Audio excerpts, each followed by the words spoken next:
आज कमेंट में एक बहुत ही जिसे कहते हैं ना दिल को छूने वाला कमेंट या क्वेश्चन आया है। वो ये है कि मेरे बच्चे को ऑटिज्म है, वो बड़ा होकर क्या करेगा और क्या कर सकता है। तो अब इस सवाल का देखिए कोई बहुत सीधा सीधा जवाब तो है नहीं, क्योंकि मैं और आप अलग हैं। और अगर हमसे भी बचपन में कोई ये बात हमारे सामने आती कि हम बड़े होकर क्या बनेंगे, तो देखिए इसका एकदम सीधा जवाब किसी के पास नहीं होता है। जब हम ऑटिज्म के बच्चों की बात करते हैं तो हम हमेशा बोलते हैं कि ऑटिज्म एक स्पेक्ट्रम कंडीशन है, यानी कि किसी को माइल्ड ऑटिज्म है, मॉडरेट या सिवियर।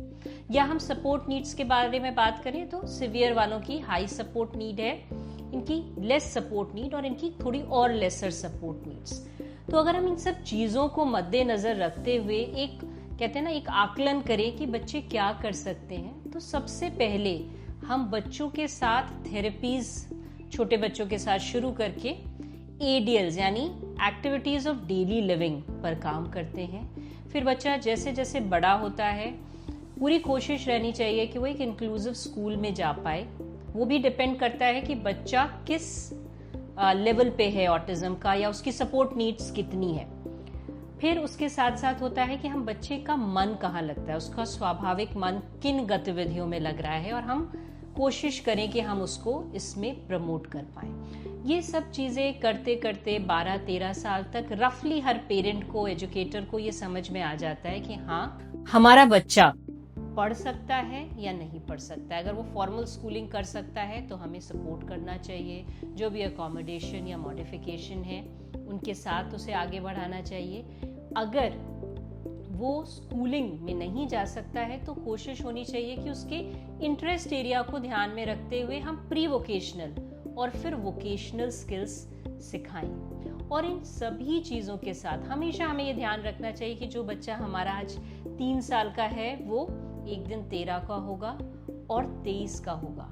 और सबसे ज़्यादा ज़रूरी चीज़ है वो है इंडिपेंडेंट लिविंग स्किल्स, यानी कि जब वो 20 या 23 साल का हो वो इंडिपेंडेंटली रह पाए। साथ ही साथ अगर वो स्कूलिंग से कॉलेज कर पा रहा है तो हो सकता है वो किसी ओपन एम्प्लॉयमेंट में जाकर सेटल हो पाए।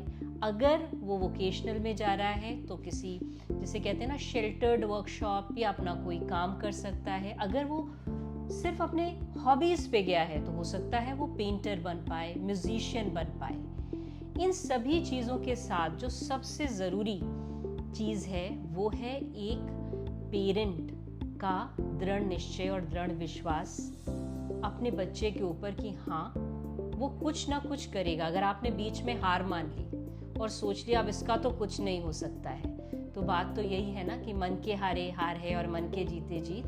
तो एज पेरेंट अपने मन को खूब मजबूत रखिए, भगवान पर विश्वास रखिए और अपने बच्चे के साथ बहुत खुश होकर काम करिए। वो ज़रूर एक ना एक दिन आपका नाम रोशन करेगा। Thank you.